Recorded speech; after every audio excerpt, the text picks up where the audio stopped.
كيفاش نتخطى شي علاقة ونسد هذيك الصفحة نتاع هذيك العلاقة وندوز لشي صفحة جديدة في حياتي. بما انك دخلتي لهذا الفيديو انت ولا انت، فغالبا تكون طرات لكم هذه المسألة هذه في حياتكم، ولا باقي كطرى لكم، باقي حاصلين في شي علاقة وما قادرينش تخطاوها. فاش كنقول تخطى شي علاقة غالبا كنفهموا بانها علاقة اللي ما بقيتيش كتربح منها، ما بقيتيش كتنفعك، ما بقاتش لايقه ليك، ما بقاتش غاديه وكتقاد لك حياتك، وما بقاتش كتزيد بك لقدام. فهي علاقه مضره، علاقه سامه. فكيفاش نتخطاو العلاقات السامه؟ كيفاش نتخطاو شي علاقه اللي ما بقاتش لايقه لينا؟ اول حاجه هي خصك تجاوب على واحد السؤال هو علاش. مادام نتايا كتسول كيفاش نتخطى شي علاقه، فسول علاش باغي تخطى هذيك العلاقه. تاني حاجه هو علاش بغيتي تخطى هذيك العلاقه ولكن ما قادرش. مزيان. فاول سؤال، علاش باغي تخطى هذيك العلاقه؟ علاش باغي تخطى هذيك العلاقه؟ واش حيت كضرك؟ واش حيت ما نفعكش؟ واش حيت ولات كتحرق ليك دمك؟ واش حيت ما كتلقاش اللي يفهمك فيها؟ واش حيت ما بقيتيش عندك نفس هذاك الشغف اللي كان عندك شحال هادي فيها؟ واش حيت ما بقيتيش كتشوف هذاك الشخص كما كنتي كتشوفو شحال هادي؟ واش حيت هذاك الاهتمام اللي كان تيعطيك هذاك الشخص ما بقيتيش كتاخذو كما كنتي شحال هادي؟ واش حيت هذاك الشخص ولا كيتعامل معك بواحد الطريقه ماشي كيف ما كان تيتعامل معك شحال هادي؟ فعلاش نتايا او علاش نتيا باغي تخطى هذيك العلاقه؟ علاش؟ واش حين تولى قليل الادب؟ واش حين دار شي حركه اللي ما لايقاش؟ واش حين تقلل عليك الحياء؟ فاشني هي الحاجه اللي خلاتك تفكر انك تخطى هذيك العلاقه؟ الا بغيتي تعرف كيفاش تخطى العلاقه، جاوب على هذا السؤال، علاش انا باغي نتخطى هذه العلاقه؟ فهذا الجواب فقط كافي انه يكون محفز وجواب واضح على كيفاش نتخطى هذه العلاقه. فقط لانها كضرني، فقط لانه هذا السيد مابقاش كيتعامل معايا كما كان تيتعامل معايا في الاول، فقط لانه الشغف نتاعي او الشغف نتاع هذاك السيد مات من جهه هذه العلاقه، فما يمكنش تطور. فهي علاقه سامه لينا بجوج، فبجوج غادي نموتوا فيها، لذلك خصني نوض نتخطى هذه العلاقه. السؤال اللي كيجي هنايا، علاش انا باغي نتخطى هذه العلاقه ولكن حاصل فيها؟ خصنا نفهموا هذه المساله ان العقل البشري كيفضل انه يجلس في شي بلاصه كتاديه وهو مولف هذاك الاداء وعارفه، على انه يمشي لشي بلاصه جديده ولكن مجهوله بالنسبه ليه. فمثلا العلاقه السامه اللي كتجمعك مع هذا السيد، او هذيك العلاقه اللي بغيتي تخطى نتايا او باغي تخطى انتيا ولكن حاصلين فيها لان عقلكم ولف هذاك السيد، واخا كيضركم، ولف ريحته، ولف صوته، ولف هذاك الضحك ديالو، ولف هذيك البساله ديالو، ولف هذاك الهضره نتاعكم انت وياه، ولف السلوكيات اللي كيدير معك، ولف كاع هذاك الشيء سواء كان تيضرك ولا كينفعك. فهاد الشيء كامل ملي كيولفوا العقل، راه واخا كيضرك هو ولفو، فهو بالنسبه ليه راحه وامان. واخا انه كيضرك فهو امان لانه معلوم، عارف اشنا هو، واخا كيضر، يعني كنقولها مره اخرى، واخا كيضر ولكن معلوم بالنسبه للعقل. فالعقل غادي يفضل انه يبقى مع هذاك السيد على انه ينوض يمشي يقلب على واحد السيد اخر. ولكن اشنو غادي يكون تيدير هذاك السيد الاخر الجديد في حياتك؟ مجهول بالنسبه للعقل. فالعقل ما يمشيش لشي حاجه اللي مجهوله، غيفضل يبقى كي ياخذ هذاك الاداء المعلوم على انه يمشيش ياخذ شي حاجه مجهوله جديده من عند شي حد اخر. لذلك انت ما تقدرش تخطى، لذلك ما كتقدريش تخطاي، لانك عقلك كيقول لك بانه انا راه ولفت هذا السيد، ولفت الريحه نتاعو، ولفت الحركات نتاعو، ولفت الشوفه في عينيه، ولفت الضحكه ديالو، ولفت الصوت نتاعو، ولفت السلوكيات نتاعو، ولفت الافكار نتاعو. فهاد الشيء كامل، هاد الشيء كامل معلوم عند العقل نتاعك، فهو كيحس بالامان معاه رغم انه كيضرك، رغم انه ما لايقش ليك. فهمتي دابا كيفاش كيخدم العقل؟ فهمنا كيفاش دابا تيخدم العقل مزيان. فالمساله وما فيها هي انه العقل غادي يبقى ديما تيفضل اذى معلوم على تجربه جديده مجهوله ديما. داكشي علاش ما غاديش تقدر تنساه بسهوله، وما غاديش تقدر تبدلو او تخرج من هذيك العلاقه، لان عقلك تيقول لك لا، ما بغيتش نمشي لشي واحد اخر وما تلقاش بحال هذا. حيت عقلك بالنسبه ليه هذاك السيد امان ومعروف معلوم، فعقلك عارف بانه ما يلقاش، تيقول لك ما تلقاش بحال هذا، لانكم تداخلتوا مع بعضياتكم بزاف ولفتوا بعضياتكم، فعقلك ولف عليه، ما يمشيش يقلب على واحد اخر اللي عاد يبدا يتعرف عليه، عاد يبدا يعرف ضحكو، عاد يبدا كيفهم المعتقدات نتاعو والافكار نتاعو. كيفضل انه يبقى مع هذا حيت عارفه معلوم بالنسبه ليه، فتيشكل ليه واحد الامان رغم انه كيضرك وكيأذيك. مزيان. فالمساله وما فيها هي انه خصك تجاوب على علاش انت بغيتي تقطع هذه العلاقه.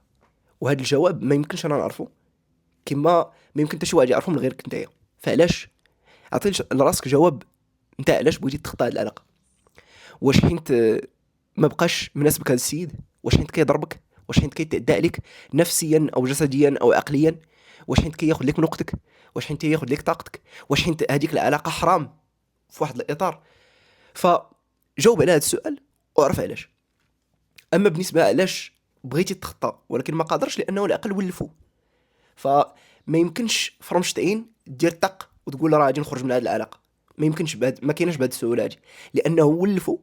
والعقل الا ولف شي حاجه غيفضل هذاك الاذى اللي ولفو على انه يمشي يدخل في شي تجربه جديده غير معلومه ومجهوله بالنسبه ليه. فالعقل تيخاف من المجهول، لذلك غيفضل يبقى مع الاذى المعلوم. مزيان. نقطه اخرى اللي خصنا نفهمو هو انه خصنا نكونوا كنحترموا شي بلايص حنا فينا مازال ضعاف. فمثلا خرجتي من شي تجربه، او يلا بغيت تخرج من شي تجربه، ما تقولش هذيك الهضره راه غير غادي غنخلي نمرتو في تليفوني ولكن راه ما باقيش نهضر معاه، غنخلي تصاورها في تليفوني ولكن راه ما غاديش نهضر معاها، ما غاديش نبلوكيها، ولا ما غاديش نمسح تصاورو، ولا ما غاديش نمسح الكونفرساسيون تاعنا انا وياه ولكن ما غاديش نهضر معاه، ولا غادي نخلي الكونفرساسيون تاعي انا وياه ولكن ما غاديش نهضر معاه.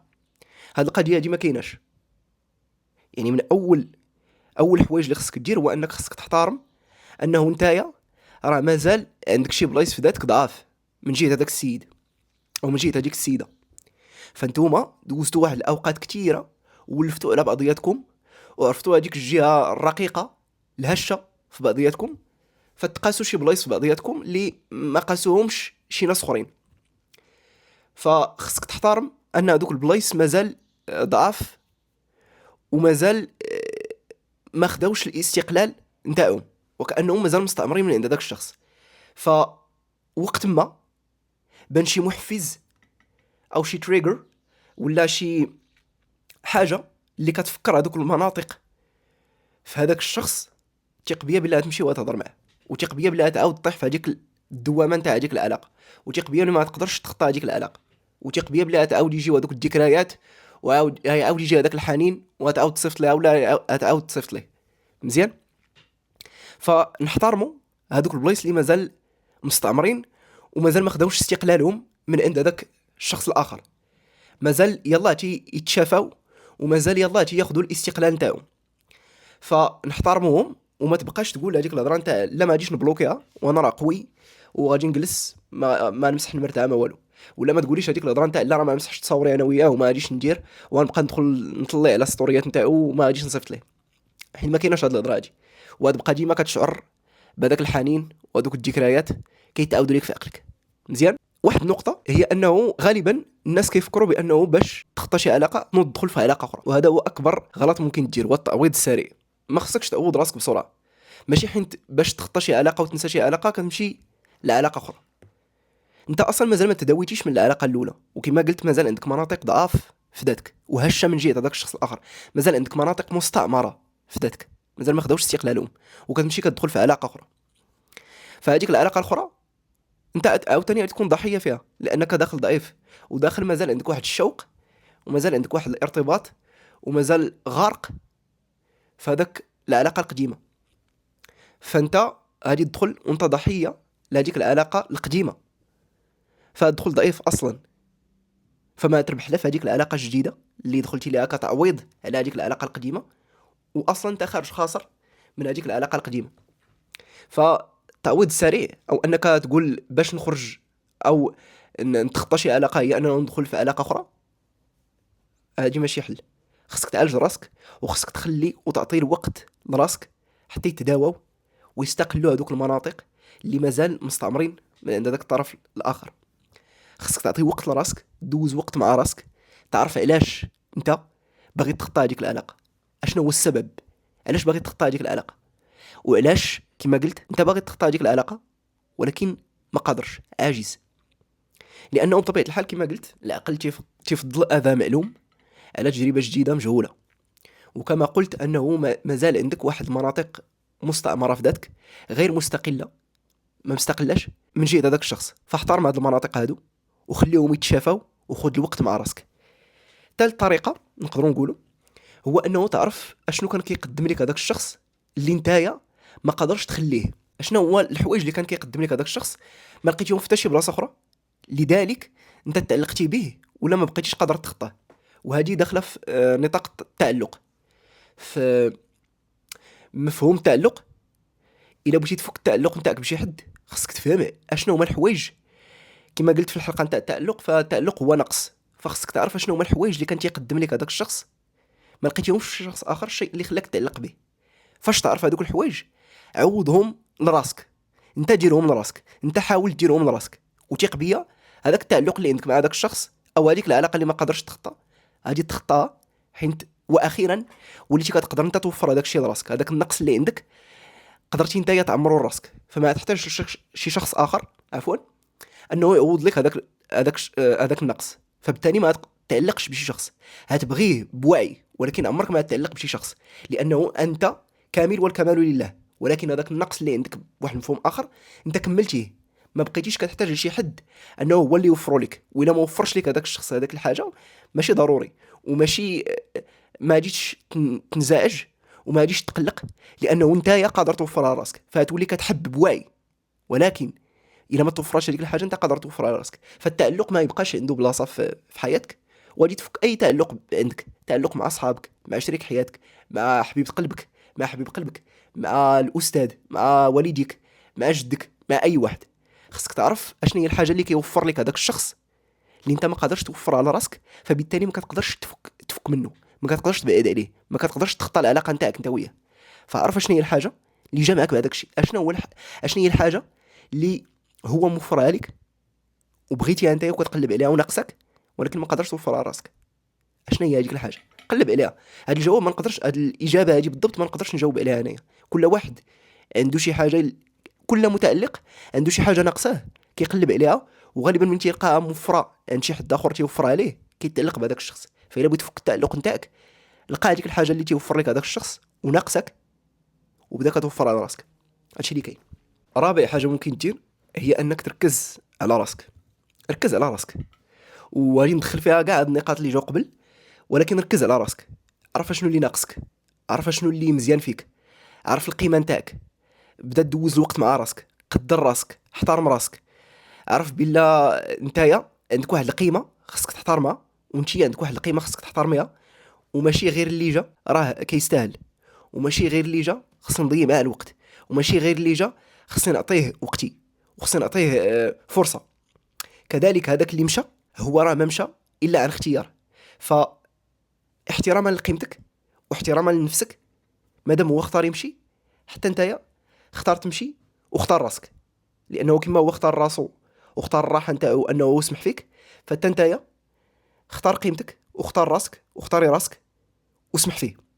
فدوز الوقت مع راسك، ركز على راسك اكثر، شوف شنو اللي ناقصك، خدم على راسك، طور من راسك، تعلم شي حاجه جديده، وحاول تعطي لراسك الوقت الكافي باش تشافى وباش تداوى. الحاجه اللي مرتبطه مع هذه القضيه هذه هي انه خصك تبدل الروتين ديالك.